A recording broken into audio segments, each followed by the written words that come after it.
Çox mehriban və çox mərhəmətli Allahın adıyla. Bu ayda nəzərdə tutulan ibadətlər həm fərdidir, həm də ictimaidir. Yəni, İslam dininin nəzərdə tutduğu ayinlər toplumunun həm fərdi tərəfləri var, həm də ictimai. Fərdi tərəfi odur ki, mən özüm öz üzərimdə onları tətbiq edə bilərəm.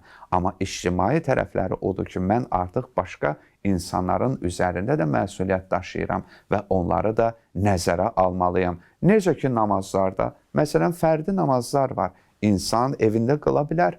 Bunun bir maneəsi yoxdur. Hətta təşviq edilir ki, insan müstəhəb namazları evdə qılsın. Allahla öz arasında olan ibadət növü kimi onu inkişaf etdirsin. Ha belə namazlarda, cəmaət namazları da yəni təkid olunub, insan heç bir səbəb və bəhanə olmadan sadəcə bu namazları tərk etməsi tövsiyə edilmir. İnsan gərək cəmaət namazlarında da iştirak etsin. Çünki bu, ibadətin, namazın ictimai tərəfləridir. Orucluq da belədir. Orucluqda insan müəyyən əməlləri edir və Allahla öz arasında olan münasibətini düzəltməyə çalışır. Lakin orucluq təkcə budurmu? Əlbəttə xeyr, bu deyil. Orucluğun həm fərdi, həm də ictimai tərəfləri var. Mən, məsələn, özüm oruc tutmaqla, öz ibadətlərimlə, zikrimlə, Quran üzərində təfəkkürümlə özümü inkişaf etdirə bilərəm. Lakin əlavə olaraq ictimai məsələləri də nəzərə almaq lazımdır ki, bunun müsbət tərəfləri də var, mənfi tərəfləri də var. Mənfi tərəfləri nədir? Mənfi tərəfləri odur ki, bəzən olur insan oruç tutur, özündə bir yüksəklik, özündə bir xüsusilik görür və başlayır ətraf mühitə deməyə ki, məni əsəbləşdirməyin, məni qəzəbləndirməyin, başlayır insanlarla, ədanla danışmağa və yaxud insanlara diqqət etməməyə. Xeyr, yəni bu insanlarla münasibətdə mənfi nəticə formalaşdırır ki, insan bundan çəkinməlidir. Bir də var müsbət tərəfi. Müsbət tərəfi odur ki, insan oruç tutarkən və orucun da ki, əsas nəticələrindən biri, hədəflərindən biri təqvalı olmaqdır. İnsan bunun müsbət nəticəsini insanlara göstərsin. İnsanlara göstərməsin ki, mən acam, mən səhər tez durmuşam, mən indi acından ölürəm, susuzluğundan ciyərim yanır. Bunları yox. İnsan daha gözəl, daha xoş şeyləri insanlara göstərməlidir. O da ki, Quranı yaxşı tanıdıqda, Quranla aşina olduqda bunu bilməlidir. Və insan başqa insanlarla necə danışmalıdır, necə rəftar etməlidir, onlarla necə münasibət bəsləməlidir, münasibət qurmalıdır. Bəli, bunları da tətbiq etməlidir insanlara.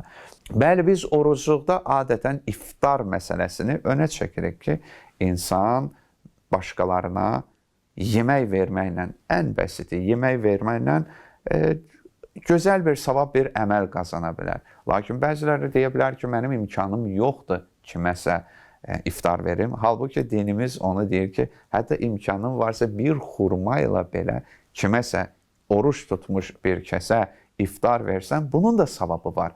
Bəli, iftar vermək üçün təkcə önəmli deyil ki, sən bahalı bir süfrə açasan və başqalarını da dəvət edəsən. Xeyr, hətta bir xurma ilə belə, bir stəkan su ilə belə kiməsə iftar versən, Allah buna da savab verir. Hətta bunu edə bilərsinizsə, məsələn, başqa bir iftar məclislərində əyləşmişsiniz, heç özünüz yəni buna bir xüsusi bir zəhmət çəkməmişsiniz. Amma bir məclisdəsiz, iftar məclisindəsiz, görürsünüz ki, süfrənin kənarında xurma var, su var. Ən azından yanınızdakına mömin şəxsə, oruç tutmuş şəxsə xidmət edə bilərsiniz. Bir xurma, bir suyu qarşısına qoyub, onun oruç açmasında, iftar etməsində kömək edə bilərsiniz. Bəli, bu da savab bir işdir. Bu da bir xidmət növüdür.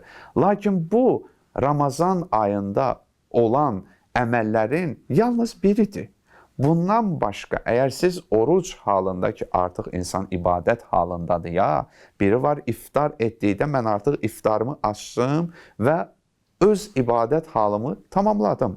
Bir də var oruc ola nəzərə alaq ki, əlimizdə telefon və bu qəbir şeylərlə vaxt öldürmək üçün nəzərdə tutulan bir şey deyil Ramazan ayı.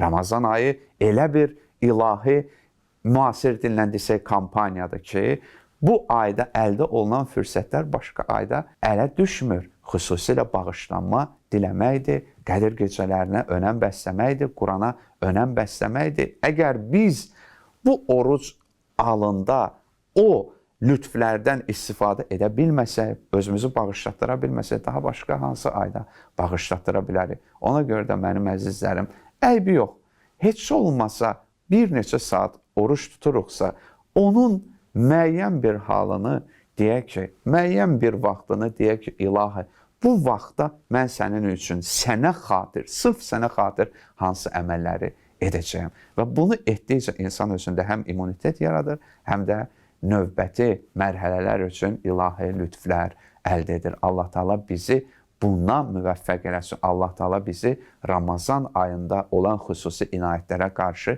qəflətə düşənlərdən qərar verməsin. Allah əməllərinizi qəbul etsin. Amin.